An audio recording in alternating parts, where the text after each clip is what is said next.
Jean-Michel Vives, professeur de psychologie clinique et pathologique à l'Université Côte d'Azur, psychanalyste, membre du mouvement Assistance. Voilà.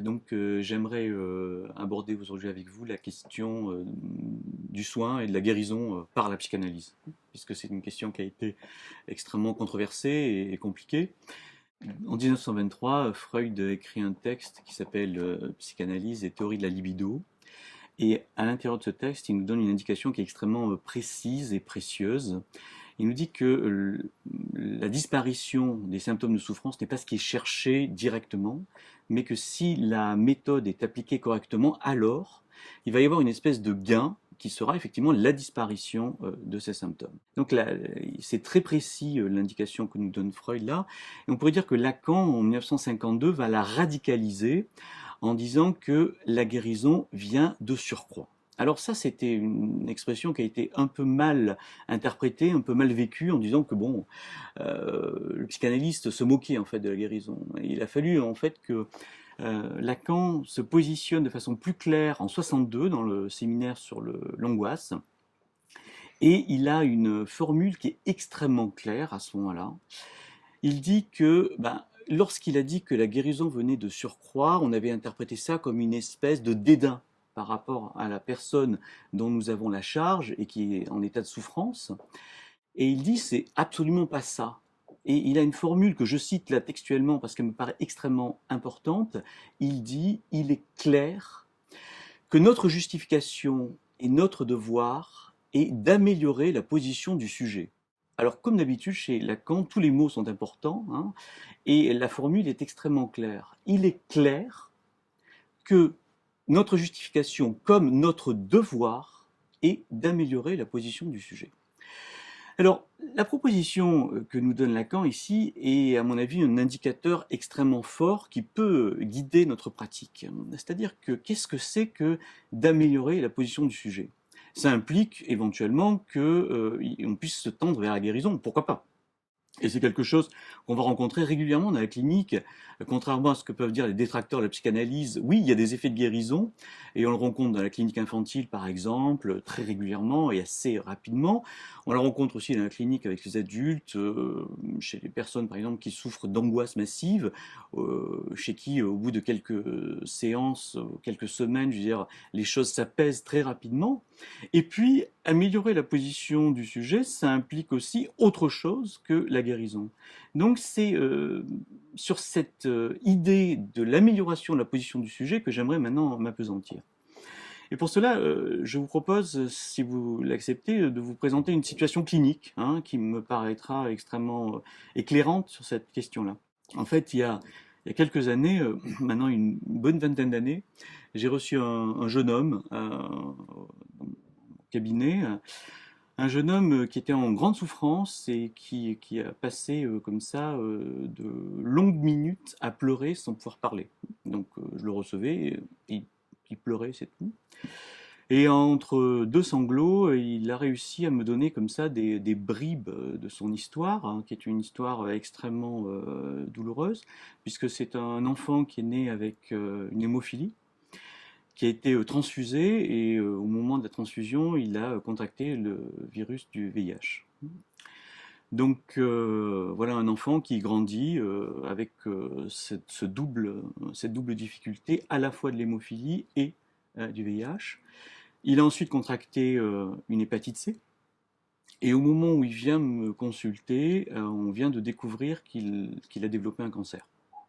Donc vous imaginez bien que voilà, je reçois ce jeune homme dans une situation extrêmement difficile. Euh, je suis moi-même un peu écrasé hein, par la situation. Qu'est-ce qui manque hein, on a envie de se dire. Je ne suis pas médecin, j'ai bien sûr aucune solution pour lui. Qu'est-ce qui va se passer? Eh bien, ce jeune homme pleure, il s'excuse, il me dit ah, je suis désolé, j'arrive pas à ne pas pleurer, et voilà. Et à un moment, je lui dis ne vous inquiétez pas, nous avons tout notre temps. Et à ce moment-là, quelque chose s'apaise chez lui, et puis il arrête de pleurer et il se met comme ça un peu plus tranquillement à me parler de son histoire, à me parler de sa peur, hein, de son angoisse, et il me dit je ne veux pas crever. On peut le comprendre, c'est un jeune homme. Voilà. Bon, on parle pendant un certain temps, un peu plus de 45 minutes, je pense, et puis au bout de 45-50 minutes, je lui propose d'arrêter là, et je lui dis est-ce que vous avez envie qu'on se revoie? Et il me dit oui, oui, il me dit je pense que je vais bien m'entendre avec vous. Alors, ce bien m'entendre avec vous, bien sûr, on pourrait dans un premier temps l'interpréter comme ah bah oui, vous êtes sympathique, avec vous ça va bien fonctionner. Mais je pense qu'on peut aussi le comprendre de façon un peu plus précise, c'est-à-dire que je vais bien m'entendre, c'est-à-dire que je vais être en capacité de pouvoir entendre ce que je dis en votre présence. Et c'est ce qui s'est passé, c'est-à-dire que bon, ce jeune homme est venu me consulter pendant plusieurs années. Il a traversé son épreuve cancéreuse, euh, il a fait des choix amoureux, il a fait des choix professionnels, et puis à un moment, la cure s'est arrêtée, hein, comme ça arrive souvent, et puis je n'ai plus de nouvelles de lui. Pour moi, c'est ça l'amélioration de la position du sujet. C'est-à-dire que, en tant que psychanalyste, je n'avais aucune possibilité d'intervenir sur les symptômes qui étaient les siens. Pas de possibilité d'intervenir sur le cancer, sur l'hémophilie, sur le VIH. Par contre, j'avais la possibilité effectivement de travailler avec lui sur l'aménagement d'une position sujet qui fasse qu'il ne soit pas que VIH, qu'hémophile ou que cancer. Ce qui a fait qu'effectivement ensuite il a pu faire ses choix et qu'il a pu vivre une vie qui était tout à fait stimulante et intéressante. Il y a quelques semaines, ce jeune homme, qui est devenu maintenant un homme accompli, m'a rappelé. Euh, il m'a rappelé et je l'ai rencontré et il me dit que on a diagnostiqué à nouveau un cancer. Et il me dit je crois que celui-là ce sera le dernier.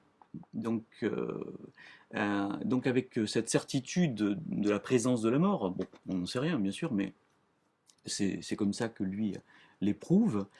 Et il m'a dit, j'ai besoin et j'ai envie de venir parler de ça avec vous.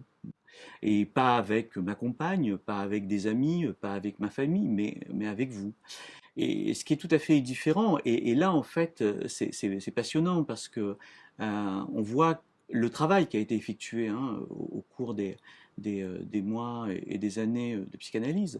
C'est que là où les premières rencontres étaient écrasées par l'angoisse, par l'effondrement et par la proximité de ce temps de la mort, je veux dire, eh bien là, il est capable d'aborder cette question-là différemment.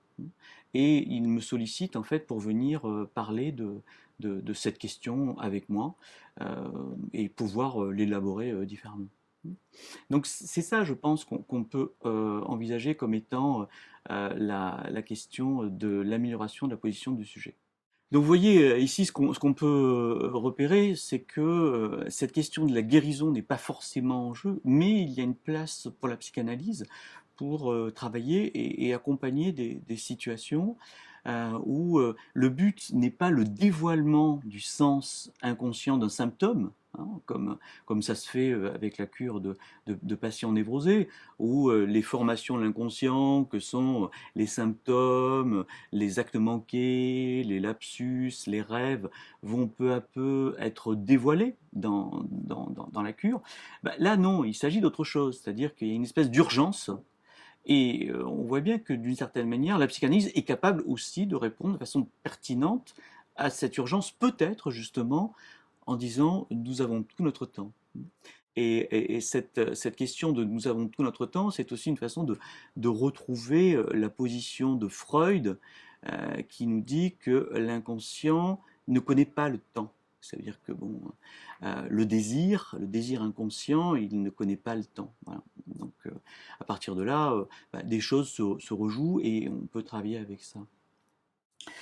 Cette question-là, elle se pose aussi de façon extrêmement aiguë et extrêmement conflictuelle aujourd'hui dans le champ de l'autisme.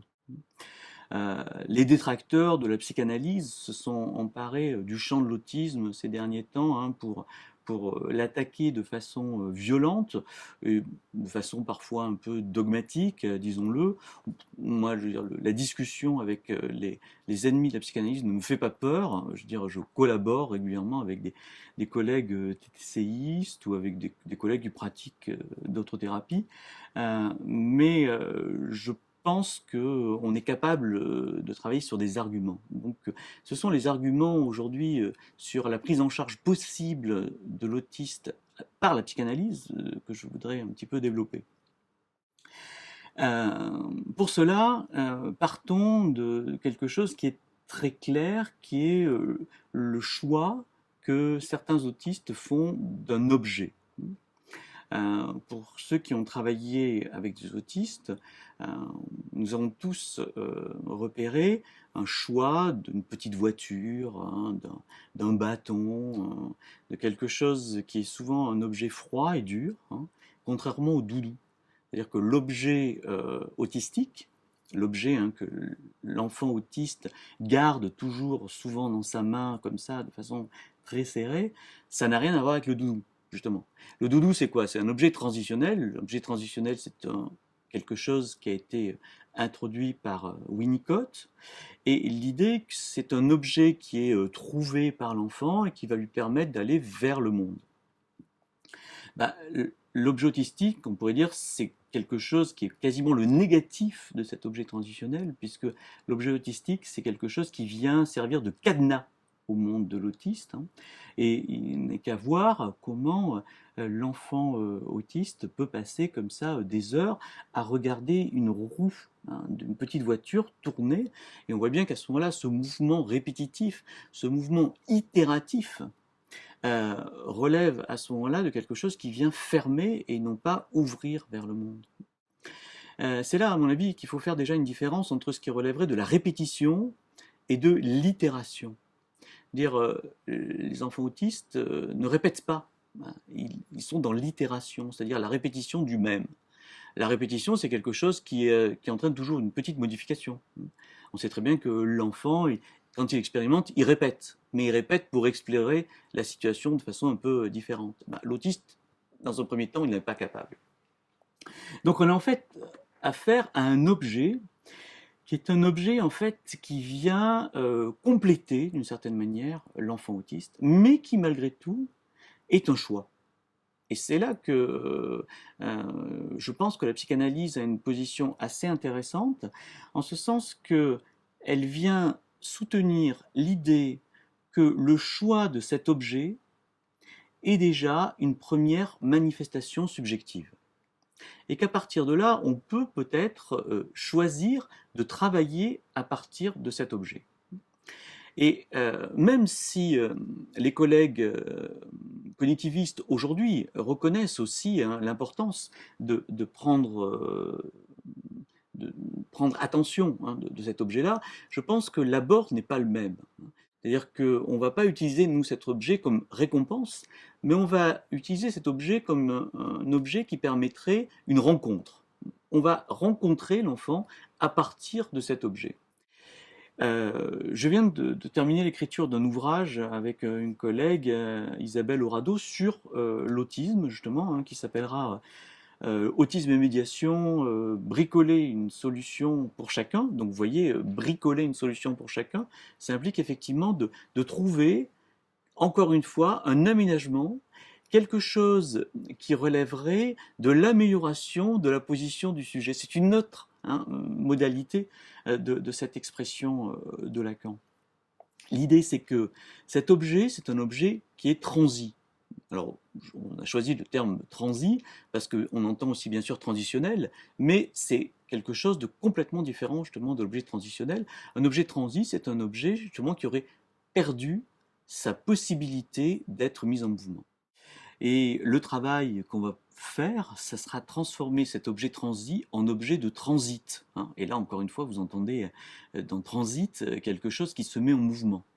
Et c'est vrai que le petit patient auquel je pense, donc qui avait élu cet objet, petite voiture comme objet autistique, eh bien, on a pu effectivement, petit à petit, créer un espace entre lui et le psychanalyste qui fasse que petit à petit, eh bien, le monde se structure. Voilà. Et à partir de là, le langage s'est installé, etc., etc., etc. Donc là, encore une fois, on pourrait dire qu'à partir de la reconnaissance de ce choix, à partir de la reconnaissance de cet objet comme étant déjà une manifestation du sujet, on peut construire une rencontre qui va avoir des effets sur, encore une fois, l'amélioration de la position du sujet. Ça ne veut pas dire que à côté, il ne sera pas intéressant d'envisager un travail plus éducatif, hein. Et je ne suis absolument pas contre cette idée-là. Mais vouloir évincer de façon catégorique ce travail de l'amélioration de la position du sujet que propose la psychanalyse dans le champ de l'autisme me paraît effectivement gravissime. Voilà. Euh, Ce qui va soutenir la position qui est la nôtre lorsque nous travaillons avec ces patients autistes, c'est l'idée qu'il y a du sujet, même si il ne se manifeste pas de façon évidente, comme on a l'habitude de le voir sous la forme langagière, etc., etc. C'est une position que Alain Didier-Weil, dans Les Trois temps de la loi, en 1995, avait formulé de la façon suivante. Il disait que le psychanalyste, c'est le sujet supposé savoir qu'il y a du sujet. Alors comme ça paraît très compliqué, mais on peut le comprendre assez aisément. En fait, Alain Diéveil reprend ici une formule que Lacan avait introduite en disant que le psychanalyste, c'est le sujet supposé savoir. Ça veut dire quoi? Ça veut dire que le patient, il nous suppose un savoir sur sa souffrance, sur son symptôme. C'est pour ça qu'il vient nous voir. Et si on reprend la position de Freud, on comprend aisément que on n'a pas forcément un savoir sur son symptôme, mais on a par contre un savoir sur la méthode qui nous permettra de pouvoir déployer ce symptôme et essayer de comprendre quelle est la place qu'il a dans la dynamique du sujet. Alors, vous voyez, le sujet supposé savoir, c'est ce qui va, en gros, d'une certaine manière, soutenir le transfert. Le transfert, c'est cette relation qui se tisse et qui se crée entre le patient et le thérapeute.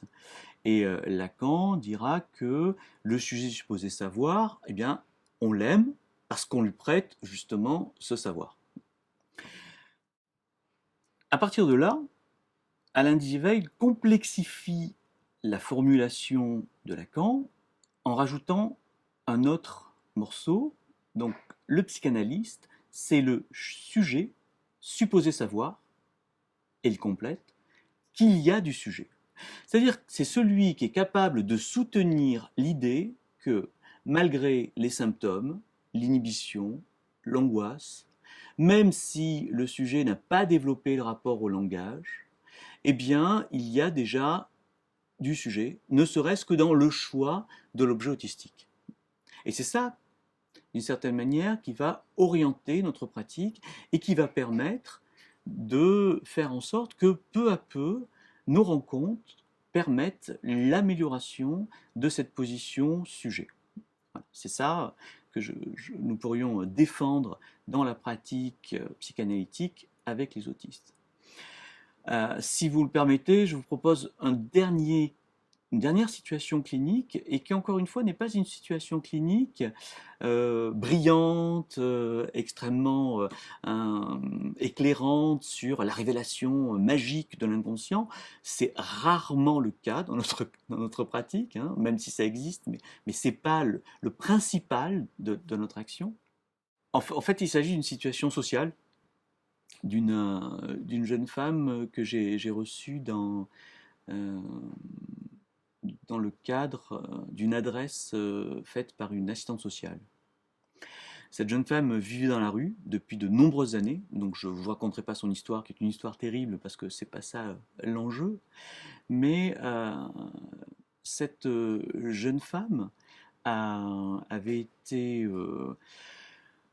comme ça accompagnée par cette assistante sociale qui voulait absolument lui trouver bien sûr un foyer, un endroit. Et au moment où elle lui permet d'intégrer un appartement, cette jeune femme y reste 2 jours, et au bout de 2 jours, elle retourne à la rue. Bon, ça, c'est une situation que seule la psychanalyse permet de comprendre. C'est-à-dire que pour nous, ça paraît effectivement extrêmement, je dis nous normaux, hein, non psychanalystes, les gens de la rue, les gens du commun, il paraît extrêmement difficile de comprendre qu'une personne puisse faire un choix aussi étrange que de préférer vivre dans la rue plutôt que dans un appartement. Eh bien ça, on pourrait dire que Freud nous permet de le comprendre à partir de ce qu'en 1920, il va développer comme au-delà du principe de plaisir. Jusqu'en 1920, on pourrait dire que Freud fait l'hypothèse que l'activité psychique, elle est régie par deux principes. Le principe de plaisir, je cherche à éprouver des instants d'apaisement par le plaisir, et puis le principe de réalité. Le principe de réalité, c'est ben voilà, tout n'est pas possible tout de suite, donc je diffère, j'attends, enfin voilà. Ça, c'est jusqu'en 1920. Et puis en 1920, il y a bien sûr la grande boucherie de la Première Guerre mondiale. Il est confronté à des choses extrêmement violentes, névrose de guerre, névrose traumatique. Et tout d'un coup, il est confronté à ce qui est réellement le scandale de la psychanalyse. Le scandale de la psychanalyse, c'est pas la sexualité infantile, ça tout le monde le savait depuis bien longtemps. Hein. Il suffisait d'avoir observé des bébés pour savoir qu'ils se masturbaient. C'était pas une découverte. Non, le vrai scandale, c'est que nous ne sommes pas simplement orientés par la recherche du plaisir, mais que nous pouvons nous mettre régulièrement dans des situations qui sont a priori quelque chose qui n'est pas bon pour nous. Donc ça, c'est ce que Freud va définir comme au-delà du principe de plaisir. Eh bien, on pourrait dire que cette situation clinique de cette jeune femme qui a du mal à s'installer dans un appartement et qui replonge dans la rue, eh bien, c'est quelque chose qui illustre de façon essentielle cette question de l'au-delà du principe de plaisir. Je sais que c'est pas bon pour moi, et pourtant, je ne peux pas faire autrement. C'est plus fort que moi. Et c'est plus fort que moi, c'est exactement ce que la psychanalyse nous permet de comprendre dans cette disjonction entre le jeu et le moi. C'est-à-dire que je, ce n'est pas moi, hein, c'est ce que disait déjà Rimbaud, je est un autre. Eh bien, on peut dire que la psychanalyse théorise cette question de la disjonction du moi et du je. Cette personne, elle dit « je voudrais intégrer un appartement », et quand elle y est, elle ne peut pas y aller. Donc c'est bien cette tension qui fait qu'elle se retrouve dans une situation absolument folle. C'est à ce moment-là que l'assistante sociale me l'oriente en disant ben, recevez-la, parce que moi j'ai fait mon travail d'assistante sociale et il y a une limite. Donc je vais la recevoir gratuitement parce qu'elle n'a pas de revenus et que c'est quelque chose qui est fait régulièrement. Freud le faisait. Il y a des structures, hein, bien sûr, qui accueillent aussi les patients gratuitement pour qu'ils puissent avoir des suivis psychanalytiques. Je fais le choix aussi de recevoir régulièrement des patients gratuitement quand je pense que c'est nécessaire. Alors pourquoi je fais ce choix-là ici? Eh bien, parce que, bien sûr, quand elle vient me voir, elle me dit, bon, ben, je sais qu'il va falloir que je paye. Et comme elle n'avait pas de revenus, elle me dit, bon, ben, je pensais payer 1 ou 2 € la séance. Et je me pose la question, je me dis, bon, qu'est-ce que je fais? J'accepte, et puis je réfléchis, et je dis non. Je dis non, non, dans un premier temps, ce que je vous propose, c'est que je vais vous recevoir gratuitement. Pourquoi je fais ce choix-là? Eh bien, je fais ce choix-là parce que le système de l'aide sociale, justement, ayant dysfonctionné, je me dis que si effectivement je lui permets comme ça de continuer sur ce registre-là, eh bien, il ne se passera rien. Donc, je fais une autre hypothèse qui va effectivement l'amener à se poser la question, mais pourquoi il fait ça?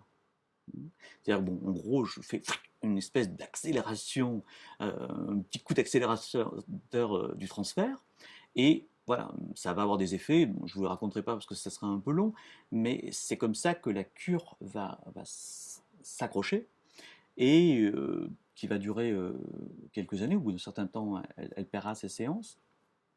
Mais là, encore une fois, vous voyez, il n'y aura pas de travail forcément sur les formations de l'inconscient, même si bien sûr le travail avec les rêves, tout ça fonctionnera. Mais ça sera plutôt un travail sur sa position subjective et pourquoi effectivement ce choix, même si le terme de choix ici peut paraître scandaleux, hein, mais de fait, on est bien obligé de se dire qu'à un moment, alors qu'elle avait la possibilité d'être accueillie dans son appartement, elle fait le choix, alors c'est une carte forcée bien sûr, mais elle fait le choix malgré tout de retourner à la rue.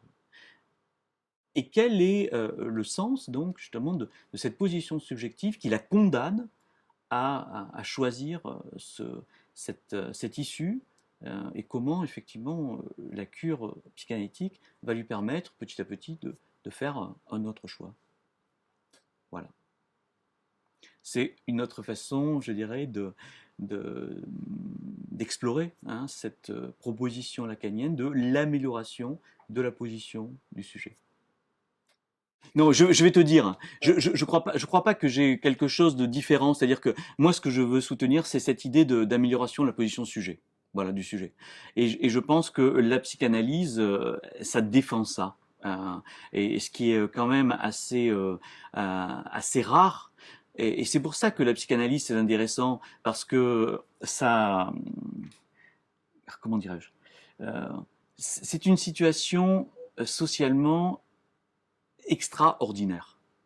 Il n'y a rien d'autre qui permette cette rencontre singulière avec soi-même. Voilà. Peut-être si la rencontre avec certaines œuvres d'art. Voilà. Certaines œuvres d'art nous permettent effectivement de nous rencontrer. Hein. On est regardé par un tableau, on est entendu par une musique, mais ça marche pas toujours. Alors que avec la situation analytique, c'est quelque chose peut-être qui est plus courant. Hein. Et cette rencontre peut avoir des effets qu'on rencontre pas ailleurs. Donc c'est ça que je pense qui reste subversif dans la psychanalyse. Et c'est pour ça que je crois que nous avons encore aujourd'hui besoin de la psychanalyse de façon essentielle, parce que dans un monde qui vise effectivement de plus en plus à évaluer des pratiques, de plus en plus à normer les choses, eh bien, la psychanalyse permet une rencontre où quelque chose du sujet, aussi turbulent, aussi peu normé soit-il, puisse s'exprimer et trouver les voies de sa réalisation. Et donc, du coup, nous, la question qu'on pose ici, c'est si la psychanalyse ne guérit pas l'autisme, ne corrige pas vraiment le symptôme, à quoi elle sert du coup? Améliorer la position du sujet, c'est tout. Alors je peux développer, c'est-à-dire que je crois que ce qui est important, c'est que tous les témoignages d'autistes qui, à un moment, se sont mis à écrire. Je pense par exemple à un patient qui, à 17 ans, a découvert la possibilité de communiquer à travers un clavier d'ordinateur. Euh, Jusqu'à présent, il était hors parole, c'est-à-dire qu'il était incapable de vocaliser. Et puis tout d'un coup, il s'est mis à échanger avec moi à travers un clavier d'ordinateur, c'est-à-dire que bon, il écrivait des phrases, je répondais, et quelque chose de la communication a pu s'introduire. Alors, les autistes ne sont pas hors communication, on le sait très bien. Je veux dire, un autiste peut venir nous prendre par la main et nous indiquer avec une grande violence hein, l'objet qui l'intéresse. Hein. Donc ça veut bien dire que de la communication, il y a. Mais d'une certaine manière, il refuse de s'inscrire dans la parole. Alors ça, c'est quelque chose d'un peu compliqué, donc je ne vais pas le développer ici, mais ce qui m'intéresse, c'est que ces autistes qui à un moment acceptent d'entrer dans une communication, ne serait-ce que par l'intermédiaire d'un clavier, témoignent de la réelle souffrance qui est la leur d'être en dehors, de ne pas pouvoir s'inscrire dans une relation. Donc si effectivement la psychanalyse peut bricoler des solutions, et pourquoi pas la bulle de savon, alors on ne va pas en rester à la bulle de savon, hein, je veux dire, mais si la bulle de savon permet à un moment une rencontre et petit à petit de construire une solution qui permette, pourquoi pas, à un moment d'arriver à la communication par l'intermédiaire de l'écran, eh bien, à mon avis, la psychanalyse a vraiment toute sa place dans l'accompagnement des patients autistes.